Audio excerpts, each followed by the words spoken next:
What's going on, YouTubers? I'm Kevin08015, and this is the Sons of Anarchy Season 5, Episode 4 review. Wow. Sorry, I've had a long day. So anyway, we start off with two kids on a bike, and, the guys are out of jail. They're driving back into Charming, and Jack sees these two kids on the bike, and I couldn't help but think that it reminded him of him and Opie as they were kids. And, because they were admiring the motorcycles and whatnot. And, Gemma gets out of jail because Wendy bailed her out. And she's like, "Why'd you bail me out?" And she's like, "Consider it a quarter in the karma bag." So, she, pretty much the whole episode, they were pretty much getting ready for Opie's wake, which I'm going to talk about in a bit. I have my own personal view on it. Pope was not in this episode at all. He was mentioned, but he wasn't in it. Ashley Tisdale's character, they think that she is the one who ratted out Nero's place. So a couple of Nero's guys were looking for her, and then Nero told them, he's like, "Let me find her." He's like, "Then you do what you got to do," to the guys, and they pulled Jax and Chibs to the side, and he's like, "Listen," he's like, "you got to find her before they do." And so they go to find her, and they find her, and she's fucking some dude. And they told the dude to get out, and he's like, "Look," he's like, "there's some guys looking for you." He's like, "Nero sent us to get you out of town." And so she hops on the back of a motorcycle. They're leaving. Nero's guys, ironically, show up at the same time they're there. And they start chasing Jax and Chibs, and Ashley Tisdale is on the back of Jax's bike, and they're chasing him, and eventually Jax accidentally, because she's an idiot, puts her foot down, fucks the back wheel up, so he slides and flies into somebody's yard and knocks down a bunch of, lawn ornaments, and, he tore his pants, but he was cool. Ashley Tisdale's character was cool. And, the Mexican guys, they roll up and they're like, "We just want the beach." And, they're like, "Oh, we'll take care of her. She put my mom in jail and all this other, and my club at risk." And he's like, "We'll take care of her." He's like, "No, it's about making a message." He's like, "So send a message through us." He's like, "Say you got the biker boys to do your bitch work." And, they told him they want proof that she's dead. They want a thumb and a titty. So, they go back to the clubhouse with Ashley Tisdale, and she tells Gemma, she's like, "I never even slept with the old man. He never even took his pants off. He just asked me to give him a back massage, and or shoulder rub." And Nero's partner blamed Gemma, said this was your fault. You beat her up, and that's why she turned us in, and all that shit. And then Jax told Nero, he's like, "Look," he's like, "your guys showed up the same time we did." And Nero's like, "Well," he's like, "that means somebody called her." He's like, "Well, nobody knew where she was except for..." And then he looked over at his partner, the lady, and she's like, "I was worried about you. I was protecting you. I was protecting what we built." He's like, "What is this we shit? What do you mean we built?" And he's like, "I'll get her out of town." And then Jax put one of the prospects on babysitting duty. And he's like, "Take her in the garage and watch her. Don't let her near any phones." And she sat in the garage the whole night. Wendy went and visited Tara, and, she saw Abel, and Abel looked back at Wendy, and just, they kept walking. And Wendy, started crying in the hospital, and then she met up with Tara in her office, and pretty much Wendy said, "You might keep me from wanting to meet him, but one day he's gonna want to meet me." And Jax kind of, or Tara kind of was like, maybe. And Jax told Chibs to call Skeeter and get him a thumb and a tit so they can say, try and pass it off as proof that they killed her. Um, Opie's body shows up, and Skeeter said his body looks good, and everyone's saying how good the casket looks, and I believe it was Bobby who said, Opie would dig this casket, and they plan on having the wake in the clubhouse. I'll get back to that in a second. Other than that, nothing really important. I mean, like, Gemma finding out about Opie's death was pretty crazy because Clay told Gemma, Clay told Jax, he said, you gotta tell your mom about Opie. And, that's when she said, oh yeah, he's like, I don't even recognize you anymore. You want distance? Fine. She's like, well, why don't you bounce my face off the floor again? Will you recognize me then? And then, he's like, gotta get ready for Opie's thing. And Gemma's like, what thing? He's like, Jax didn't tell you. She's like, no. He's like, Opie was killed in jail.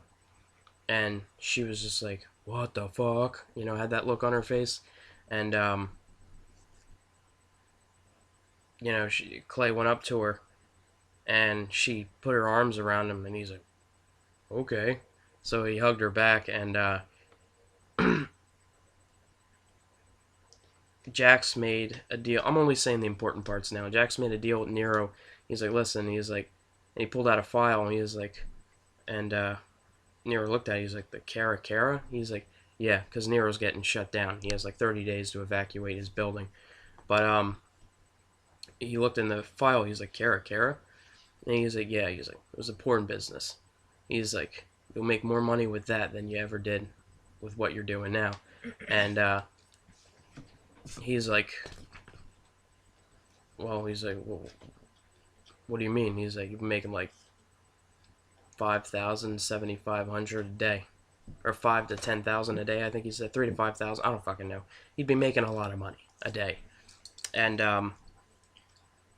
he's like, there's one catch though. He's like, you gotta stop seeing Gemma. He's like, can't mix personal with business. He's like, this shit between Clay and Gemma and Tara, I mean, the shit's deep. And he's like, you sure this isn't a mommy thing? He's like, I stopped with the mommy shit years ago.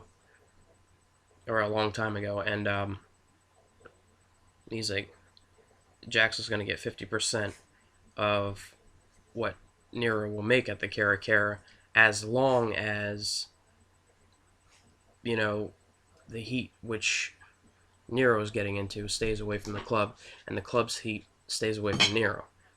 And Nero agreed to stop seeing Gemma, and the deal was made. Nero's going to be running the Cara now, and Gemma told, Wendy was at the place, and that's when she found out about Open, and she's like, oh, can I pay my respects? And Gemma's like, it's not going to be a great idea with Jax here. So she was leaving, and as Tara was pulling up, and she walked up to Gemma and said, what the hell was she doing here? And she's like, oh, just stay out of it.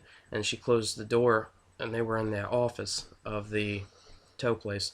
And she's like, no, I'm not going to stay out of it. She's like, what the hell was she doing here? And Gemma grabbed her by the collar and threw her up against the wall, and then Tara pushed her off and said, get the hell off me.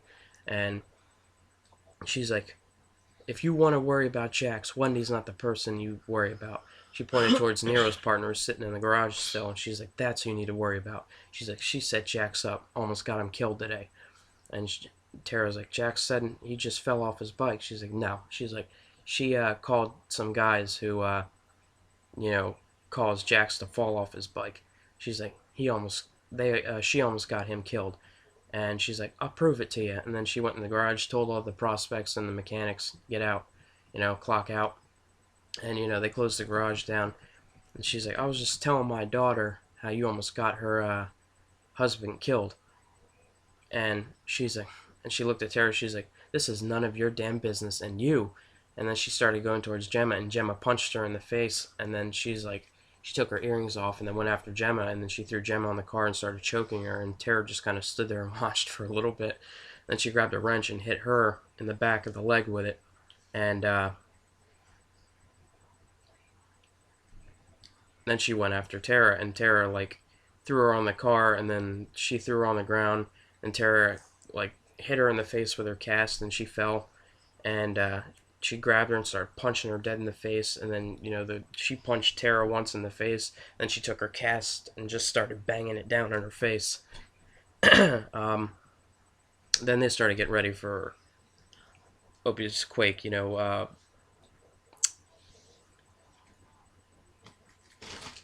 was in there, and it was just Lila and Jax with Opie's body. And the only bad thing about Opie was he had a little scar on his forehead that was still fresh. And she said, she looked at Jax. She said, what the hell am I going to do, Jax? She's like, I can't raise 3 kids on my own. I can barely raise my kid on my own. And he's like, do what every other single mother does. Look to family, friends. She's like, my mother lives 2 hours from here. I got no family that lives out here.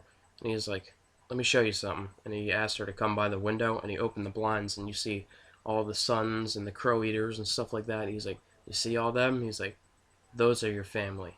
He's like, you ever need your kids watched? You ask them. Anybody says no, they answer to me. He's like, I'm going to help you any way I can. And he's like, whatever you need. And she's like, kind of nodded in approval. And then, they started putting things with Opie's body. Let me try and remember. Bobby put his hat. Bobby put his hat under, that big black winter hat he always wears even in the summer. Who wears winter hats? I do. But he put his hat under Opie's hand. Then it looked like tequila that Tig put in next to his head. Chibs put a cross, like one of those rosary bead things on his chest. And Jax came in, and he pulled out a picture of Opie and Jax on BMX bikes when they were like 10. And he threw it in his vest and put it right over his heart. And he's like, I'll see you later, brother. And then they just picked up the casket and they walked it out. They were playing some sad music, and like some sad tribute-like music. And Jax walked. He was in front, and then there was 6 others. I believe there were 6 others. Holding the casket over their heads, walking out, and Jax was like leading them to the car. And they finally put him in the back, and then he closed, he slammed the back door once the casket was in. He just kept looking on through the glass to the casket, and that's how the episode ended. Now, the reason I said earlier I was going to get back to the whole wake in the clubhouse thing is I don't get it. Donna has a professional real wake in a funeral home. Half Sack had a real professional wake in a funeral home, and then Opie gets a rinky-dink throw-together wake in the clubhouse. They threw him on the table. I don't know. Maybe if I really think about it, it means more because he was one of the top members in the club, and his wake was on the table, on the church table. I don't know. Maybe. But next week's episode, I believe it's, forgive me if I mess his name up, but I think his name is McGillen or something like that. The guy who, you know what fucking guy I'm talking about. The guy that he, is the reason Clay is alive. He comes back next episode, and they finally get the gun process going. And he's like, mind if I test it out? And he's like, oh, you can trust us. He's like, well, why don't we go ahead and test it out anyway? And he starts shooting and blowing shit up, and Jax is quite a way to end the deal. He's like, oh yeah, and then Jax fights somebody, and like, I don't know, shit gets hectic. I only caught like it's only 30 seconds long, so they didn't show much. But for this episode, I give it 5 stars. It was really good. It was like if you've been watching from the beginning of the show, it kind of pulled at the heartstrings a bit to see Opie, going away after all he's been through, all he's survived, and to see him at his funeral, like you felt like you were there. So I definitely give this episode 5 stars, and I cannot wait till next week. Just like always. Um, until then, I'm Kevin0015, and this was Sons of Anarchy Season 5, Episode 4 review. See you guys later.